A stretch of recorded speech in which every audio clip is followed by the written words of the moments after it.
अस्सलाम वालेकुम दोस्तों। अॼु वियसि जकार्ता जी इलेक्ट्रॉनिक्स जी हिकिड़ी सस्ती मार्केट उनखे ॾिसण जे लाइ।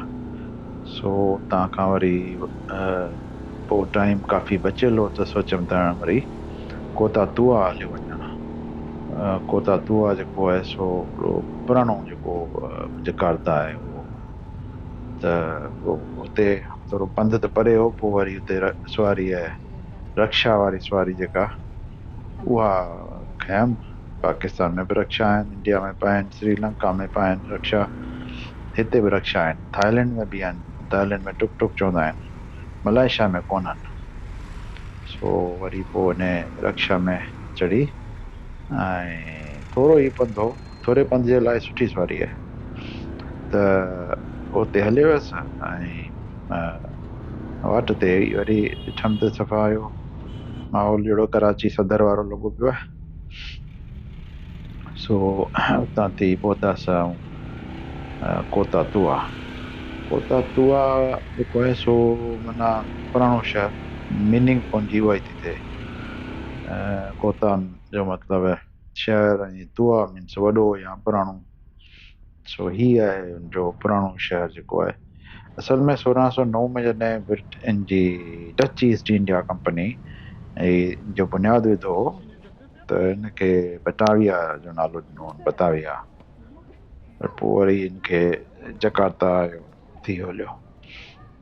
नी वॾो जो मैदान आहे पातांग, 16 अगस्त ते ही वीडियो निकितल आहे त 17 अगस्त जो वरी आहे आज़ादी जो ॾींहुं आहे त हिते परेड थींदी आहे। एॾी वॾी परेड कान थींदी आहे जेका 14 मार्च ते पाण वटि धाम धूम सां जेको ख़र्चु कंदा आहिनि, एतिरो ख़र्चु हूंदा कान। ही बसि उन माण्हुनि जी परेड थींदी आहे, जेके सिपाही आहिनि फौजी उहे अची हिते जेको आहे मैदान ते कंदा आहिनि। पोइ वरी हिते ईंदा आहिनि सदर बदर अची जेके सलामी वठंदा आहिनि। सो उन जी जेका इहो ठाहे छॾिया अथनि, इहे तंबू वंबू हणी छॾिया अथनि। अहिड़ी ख़ासि तयारी कोन्हे, पर इहो तंबू वंबू लॻा पिया आहिनि, कुर्सियूं वुर्सियूं रखियूं आहिनि जिते उहो थोरो किताब विताब थींदो। सो इहो आहे 17 अगस्त जी योम आज़ादी वारो मर्दिका जो ॾींहुं आहे। हाणे ही जेके बिल्डिंगूं आहिनि इहे आहिनि जो डच ज़माने जूं आहिनि, कॉलोनियल पीरियड जूं आहिनि, डच ईस्ट इंडिया कंपनी वारनि जो ठहियल आहिनि। ऐं हाणे हिननि सभिनीनि खे घणो करे म्यूज़ियम्स में हिन में कन्वर्ट करे छॾियो अथनि। हिस्ट्री जा म्यूज़ियम आहिनि, बैंकिंग जा म्यूज़ियम आहिनि ऐं आर्ट जा म्यूज़ियम आहिनि, इलाही म्यूज़ियम आहिनि। सो मूं अञा म्यूज़ियम खे कोन ॾिठो आहे, केॾी महिल टाइम मिलियो त अची ॾिसंदुसि। फ़िलहाल थी रुॻो सरसरीन जो जाइज़ो वरितमि, टाइम मिली वियो जो हुन मज़ा इलेक्ट्रॉनिक मार्केट खे ॾिसण खां पोइ। ही तोब हिननि जी ठहियल त पोर्चुगीज़ वारनि जी आहे। पोर्चुगीज़ वारा जेके आहिनि से मकाऊ में हिनखे ठाहियो। वरी मलाका में पोर्चुगीज़ हुआ, जिते आउं रहंदो आहियां उते ही रखियलु हुई। पोइ उतां वरी छो जो पोर्चुगीज़ खां पोइ वरी उते बि डच आया त पोइ डच वरी उतां खां वरी हिते खणी आया, छो हिननि जी साॻी हुकूमत हुई हिते डच जी। डच खां पोइ वरी हिकिड़ो मुआदो थियो, पोइ वरी उते अंग्रेज़ अची विया ऐं ही हिसो हेॾां जो हिननि रखियो, डच रखियो इंडोनेशिया वारो, मलेशिया वारो हिसो वरी अंग्रेज़नि रखियो। सो हिते ई जो ख़ूबसूरती बिल्डिंगूं अञा ताईं रखियो वेठा आहिनि, मेंटेन कयो वेठा आहिनि।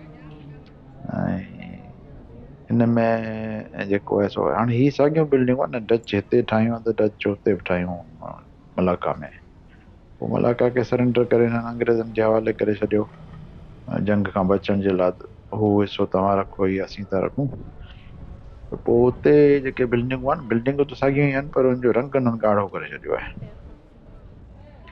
ऐं पोइ शायदि उहो टूरिस्ट जी अट्रैक्शन जे लाइ था मलाका जूं सभु जेके स्टड थाइज़ आहे, क्राइस्ट चर्च आहे ऐं ॿियूं जेको दुकाननि जी कतार आहे हिकिड़ी, म्यूज़ियम जेको ठहियलु आहे उते, उहो सॼो ॻाढ़ा रंग जो आहे। सो बहरहाल हितां खां थी जेको आहे सो हेॾा हुन चकर लॻाए ऐं पोइ वरी सोचियमि त हाणे माण्हू वापसि वञे त उहो बि कंहिं पब्लिक ट्रांसपोर्ट यूज़ कयूं त मुंहिंजो ट्रेन था यूज़ कयूं। हाणे ट्रेन स्टेशन जेका आहे, ही ट्रेन स्टेशन इहा बि पुराणी ट्रेन स्टेशन आहे, इलाही वक़्तु थी विया। ऐं इन खे बहरहाल हाणे सिस्टम तिन में अंदरि नवां आणी छॾिया अथनि, जीअं दाख़िला थिए थी उहा कार्ड ते थिए थी, ऐं टिकट आहे त उहो बि स्कैन करिणो पए थो, ईअं जी इहे जेके एंट्री हितां थींदी आहे। ऐं सहूलियतूं सॼियूं मॉडर्न आहिनि पर बिल्डिंग सॼी पुराणी आहे।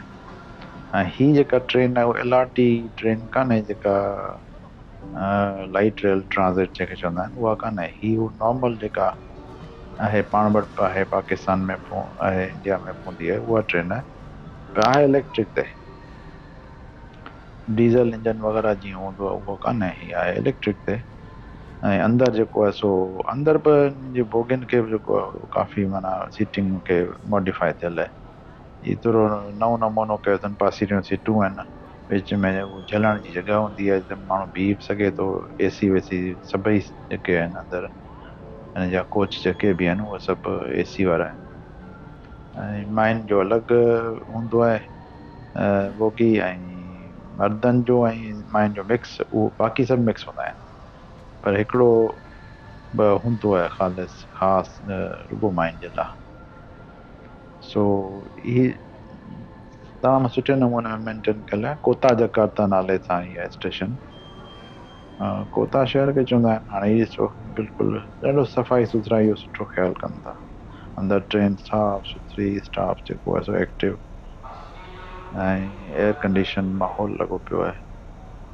सो इहो आहे अॼु जो जेका असां बसि वीडियो खे हिते ख़तमु था कयूं, सदाईं गॾु।